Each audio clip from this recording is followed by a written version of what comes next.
Olá, queridos, tudo bem? Eu quero trazer para a nossa meditação uma palavra que está no livro de Jonas. Eu quero falar um pouco sobre ele. Como a história de Jonas é interessante, né? Nós lemos a respeito dele, que Deus dá uma direção específica para Jonas. E nós vamos ler aqui na palavra como que Jonas lida com essa ordenança do Senhor. Ora, a palavra do Senhor veio a Jonas. Isso aqui é Jonas capítulo 1, versículo 1. A palavra do Senhor veio a Jonas, filho de Amitai, dizendo: Levanta-te, vai a Nínive, aquela grande cidade, e clama contra ela, pois a sua maldade subiu diante de mim. Pensa só, né? A maldade da cidade de Nínive, quer dizer, a prática dos habitantes de Nínive estavam tão absurdas que tudo isso subiu até Deus. Ele fala isso, a maldade do povo subiu até ele. Isso aqui a gente se lembra até mesmo de Sodoma e Gomorra, né? Quando foi tão absurdo o que o povo praticava, que subiu até Deus a maldade também. E nesse momento, Deus fala para Jonas clamar contra a cidade, ou seja, levar uma mensagem. Diferente de Sodoma e Gomorra, que chegou a um ponto que Deus, que não tinha, como se não houvesse mais, ele não visse no coração daquelas pessoas a possibilidade de arrependimento, né? A possibilidade de mudança. Porque quando nós lemos da história, realmente, eles continuaram nas suas escolhas, né? E aqui Deus manda que ele clame. Só que o que me chama a atenção aqui no versículo 3 é assim: mas Jonas, ele se levantou. Ele até se levantou, mas ele se levantou para fugir, né? Para fugir para Tarsis. E interessante que aqui está escrito assim: longe da presença do Senhor. Longe da presença do Senhor. Ele desceu a Jope, encontrou um navio, pagou pela passagem, desceu para dentro dele, para ir com eles para Tarsis, que era, quer dizer, do outro lado de Nínive, longe da presença do Senhor. Queridos, eu fiquei pensando assim, Jonas não tinha lido o Salmo 139, né? Porque quando nós lemos aqui no Salmo 139, a partir do versículo 7 fala assim: para onde me irei do teu espírito, ou para onde fugirei da tua presença? Se eu subir ao céu, tu estás lá. Se eu fizer minha cama no inferno, eis que tu estás lá. Se eu tomar as asas da manhã e habitar nas partes mais extremas do mar, até lá tua mão me guiará, e a tua mão direita me susterá. Se eu disser, certamente as trevas me encobrirão, até a noite será luz sobre mim. Sim, as trevas não se escondem de ti, mas a noite brilha como o dia. As trevas e a luz são ambas o mesmo para ti. Eu fiquei fazendo um paralelo, uma conexão. Com certeza Jonas, ou se ele conhecia o Salmo 139, ele ali no momento ficou bem esquecido, né? Ele se esqueceu que não tinha como ele fugir da presença do Senhor, né? E é exatamente isso que muitas das vezes o cristão, agora que eu me dirijo ao cristão que conhece a palavra, né? O Senhor dá uma direção específica e ele pensa que fazendo ao contrário ou indo para outro lado, que ele vai se esconder da presença de Deus, ou assim, que poderá ser que o Senhor ele mude de ideia, né? Que o Senhor mude de direção. Só que a gente viu que o que Jonas fez não funcionou muito, né, gente? Quando a gente continua lendo aqui, nós percebemos que não ajudou em nada a vida dele. A coisa tomou uma proporção. E eu quero falar isso aqui, nesse momento, assim, com muito temor, sabe? quantas vezes nas nossas vidas nós nos afastamos da vontade que o Senhor tem para nós de forma individual. E quando fazemos isso, quando nos afastamos, nós inevitavelmente começamos a atingir a vida de pessoas que estão ao nosso redor. Nós deveríamos entender que, por mais que a salvação seja individual, a minha vida com Deus seja individual, as minhas atitudes, escolhas diárias, elas irão interferir na vida das pessoas que estão ao meu redor. As pessoas que convivem comigo, as pessoas mais próximas, eu vou atingi-las ou para o bem ou para o mal. E sobre isso, muitos cristãos estão equivocados. Eles dizem assim: a vida é minha, eu faço o que eu quero, meu negócio é com Deus. E até certo ponto, essa palavra é real. Porém, aqui no livro de Jonas fica muito claro que as minhas escolhas, sim, elas irão interferir na vida de pessoas que estão ao meu redor. E veja só, aqui no caso de Jonas eram pessoas estranhas, né? Não era nem, imagine, não eram nem as pessoas que estavam ali, a família, a parentela, as pessoas próximas. Ele entrou num navio, pessoas que ele não conhecia, para ele ir para Tarsis, para o outro lado de Nínive, pessoas estranhas, pensando com ele assim: eu vou fugir da presença do Senhor, aqui ninguém me conhece, né? Aqui ninguém sabe quem eu sou, então tá tudo bem. Mas quando nós lemos aqui que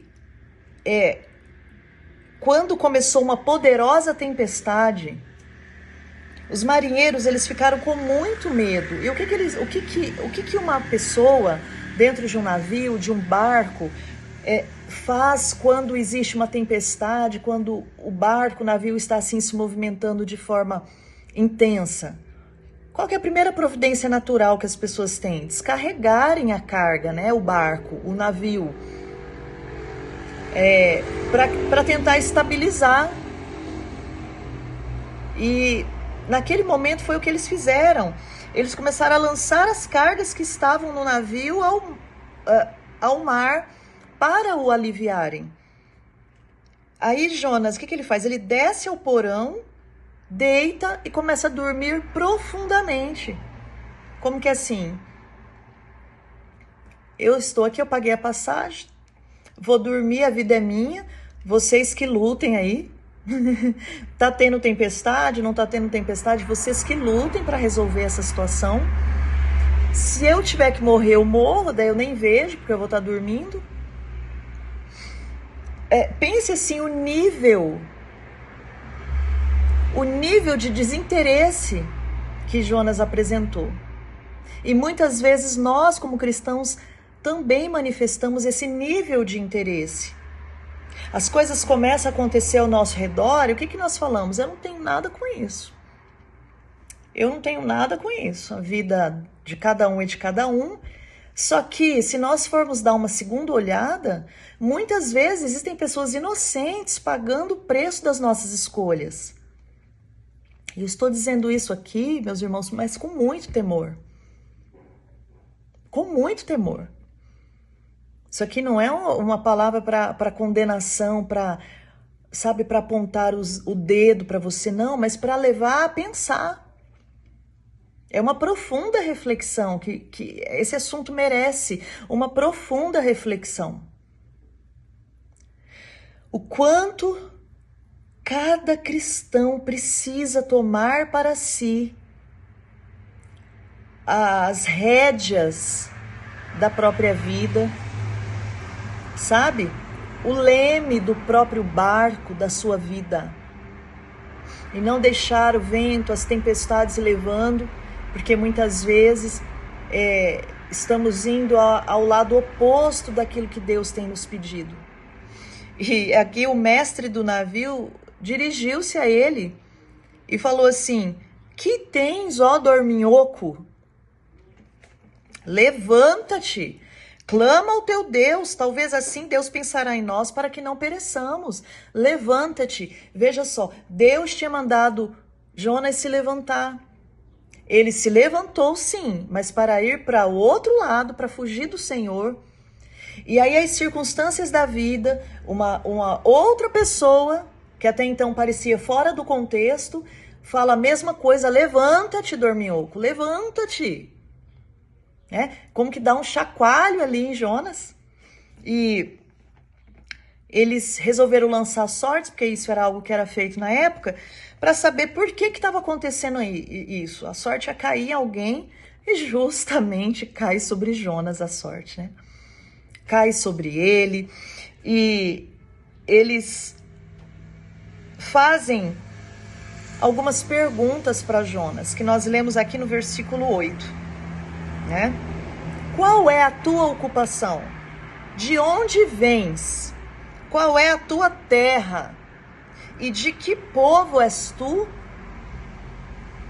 Eles queriam entender quem era Jonas, né? Qual é a terra dele, de onde ele vinha. E Jonas responde, primeiramente dizendo: eu sou hebreu e temo ao Senhor, o Deus do céu, que fez o mar e a terra seca.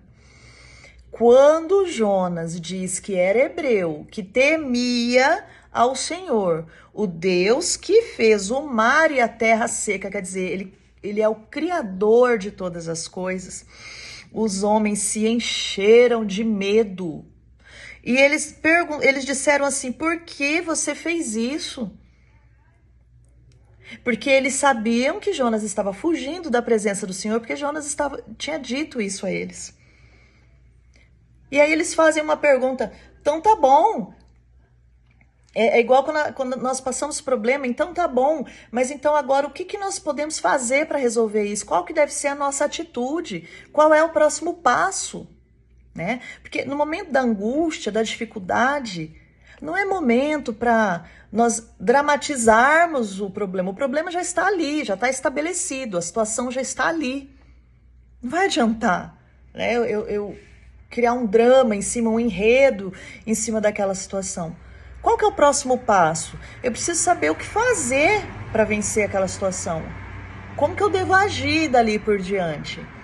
Né? Inclusive hoje no culto o pastor dizia exatamente isso. Existem pessoas que querem resolver o seu problema, só isso. Enquanto elas quiserem apenas resolver o problema, elas ficarão cheias de problemas. Porque o resolver o problema é nós olharmos para a situação e pensarmos assim: o que eu preciso mudar? Qual mudança eu preciso para que eu não entre em situações parecidas, similares a essa? Qual é a minha porção? Não assim, eu preciso resolver esse problema, pronto, acabou. Agora, a partir daqui, vida que segue. O porquê aquele problema se estabeleceu, por que ele está voltando, porque eu continuo sempre naquele ponto da minha vida. E Deus, ele na sabedoria infinita dele, ele quer mostrar. Só que nós temos aprendido que nós só aprendemos quando nós nos deixamos ser movidos como Cristo foi. Ele fala isso em Mateus 11. Aprendam de mim, que sou manso e humilde de coração. Mas primeiro ele fala: venham a mim, todos os que estão cansados, sobrecarregados, e eu darei alívio para vocês. Primeiro ele vem com a promessa. E depois que ele vem com a promessa, ele mostra o caminho para tomarmos posse da promessa. Então, o cristão, nós, os filhos de Deus, estamos cheios de promessas. Só que para nós tomarmos posse dessas promessas, para nós entrarmos nesses lugares, nós precisamos ter algumas atitudes. E aí ele vem ensinando, no versículo 29. Aprendam de mim, que sou manso e humilde de coração. E daí vocês vão encontrar descanso para a alma de vocês. E no versículo 30 ele diz: porque o meu fardo, ele é leve, o meu jugo é suave. Então existe muito sofrimento, existem muitas situações a serem resolvidas, muitos problemas, mas eu preciso estar disposto, disposta a aprender com Jesus. Veja só que após Jonas dizer isso, eles chegam a fazer uma oração aqui, né? Eles falam assim: nós te rogamos ao Senhor, não nos deixe perecer por causa da vida desse homem, né? E que o Senhor não ponha sobre nós sangue inocente. E eles lançam Jonas ao mar, né? E quando eles lançam Jonas ao mar, a fúria do mar cessa, né? Cessou. Mas depois disso, eles já haviam perdido toda a carga. Eles estavam indo para Tarsis, com certeza, entregarem, venderem mercadorias, encomendas. Era o sustento daqueles homens. Eles perdem tudo que tinham por causa da atitude de Jonas. Eu acredito que naquele momento eles olham e falam: pelo menos estamos vivos e podemos recomeçar a nossa vida. Mas eles olham para um homem que, estando fora do propósito de Deus, coloca a todos em risco de vida, a todos. E aí Jonas é lançado ao mar e a Bíblia diz que o próprio Deus prepara um peixe para engolir Jonas. E sobre isso, no próximo vídeo, eu estarei dando continuidade para nós continuarmos a entender a história de Jonas, o que acontece depois disso, né? Depois que esse peixe engole Jonas. Você com certeza já leu essa história, ou você que não leu, nós vamos dar continuidade a ela. Que Deus possa continuar falando essa palavra com você, te chamando a um posicionamento de governar a sua vida, tomar a responsabilidade das suas escolhas e decisões e atitudes todos os dias. Que o Senhor possa abençoar a tua vida com essa palavra. E eu gostaria de orar com você agora, para que essa palavra seja como uma semente plantada no teu coração. Meu Deus, em nome de Jesus, eu oro por cada pessoa que me ouve nesse momento, que me ouviu, que ainda vai ouvir. Enfim, Senhor, a tua palavra não volta vazia, mas ela é poderosa para prosperar para tudo aquilo que o Senhor designou.